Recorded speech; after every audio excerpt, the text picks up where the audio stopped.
Something that's never worked for me has been transplanting peas that have been started in seed trays. Whether I start the peas myself in a seed tray or if I purchase a flat from a garden center, I feel like the plant never ends up being as happy or healthy or as robust or as productive as what I have started by directly sowing the seeds into the soil.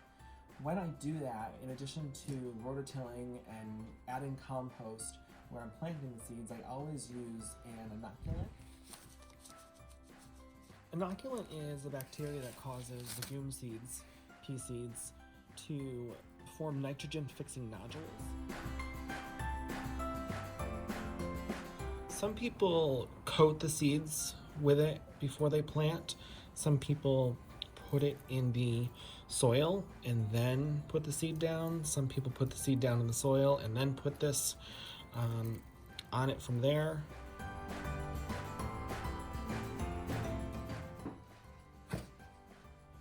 If I had been organized a couple weeks ago, I could have started this then, but frankly I didn't have the idea to do it then.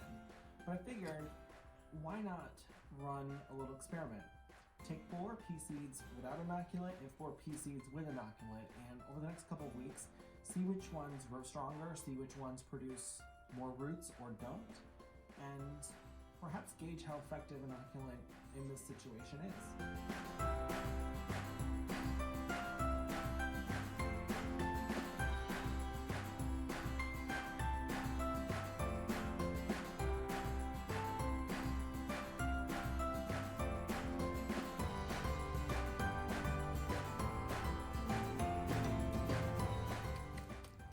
So I will water these in and stay tuned. It's been about 2 weeks since I decided to run the experiment using inoculant on pea seeds. I had a constant and a variable. The constant were pea seeds put into a growing medium. The variable were pea seeds put into the growing medium with the inoculant. I'm not gonna lie, I feel a little guilty about ripping seeds out of the ground. You can see the seeds that were grown in the starting mix, they have pretty good roots. A little bit of growth, generally. The seeds started with inoculant. Wow. I just broke half of them off because they're so strong down there. Let's try another one. There's so much pull. That's remarkable. So much more root growth. There's so much more root growth in the pea seeds that started with the inoculant. Inoculant for the win. One of the tips before planting pea seeds is to let them soak. Gives them a chance to soften up, which helps them germinate more quickly. Just an old pot, some lukewarm water, and I like to let them sit for half a day, overnight, just enough to get softened up a bit. The peas right from the package are very hard, very small, very compact, very dry.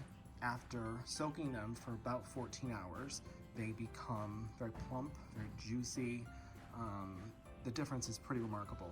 If you were to plant them in the garden without soaking them, it would take about a week for them to acquire this much moisture from the soil and to start rooting. So this is the way to go. It is a bright spring sunny day. The birds are chirping. The peas I soaked overnight are ready to go into the ground. It's a little early for me to plow at this point, so I'm going to take the time and rototill the areas which I intend to plant my pea seeds in.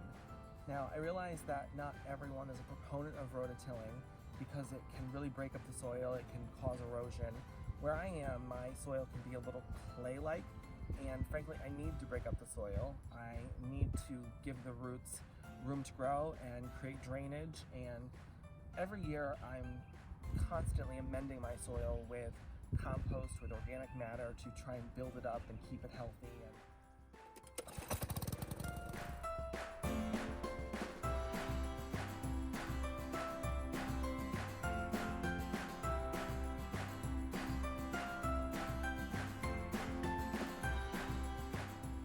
I want to take a quick minute to share something with you. It's worked for me. I don't know if it's something that right answer for everyone, but I know that it's really helped me save time, energy, resources. Soaker hoses. As my CSA program grew and I needed to expand my gardens, I frankly was running out of time every day, energy every day. I was going through a lot of resources, particularly water, and someone recommended I try soaker hoses. So that year I tried a few and they just work phenomenally. And at this point, almost all my gardens are run off of soaker hoses.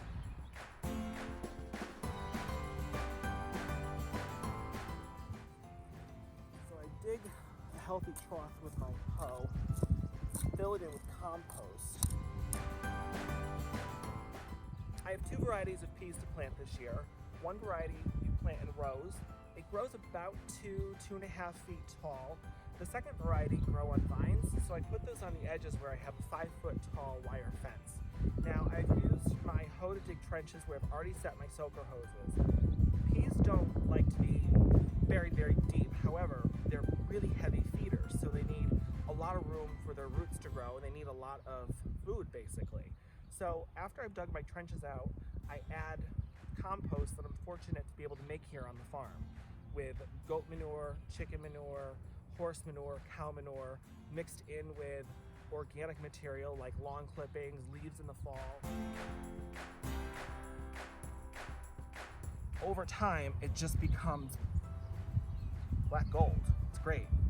So with the peas being nitrogen fixing plants and the inoculant there to help, it is kind of a recipe for success. Sometimes gardening in an old home is like a constant excavation. Now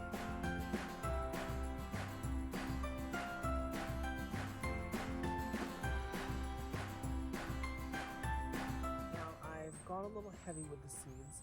I prefer to be able to go back and thin out versus underplanting and frankly not having enough seedlings come through.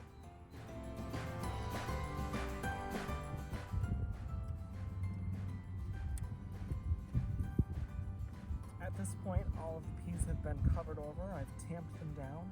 I'm going to turn on the soaker hose and give them a quick drink, water them in, get them settled. I hope that you've enjoyed this process. I'm not sure that I've done everything correctly or as you may have done it or is as properly done. However, what I've done here has worked for me in the past. And frankly, I'm happy to live along the way, but I also need to do what works and keep my vegetable garden productive, keep my CSA customers happy and satisfied and coming back so that they frankly help me keep my family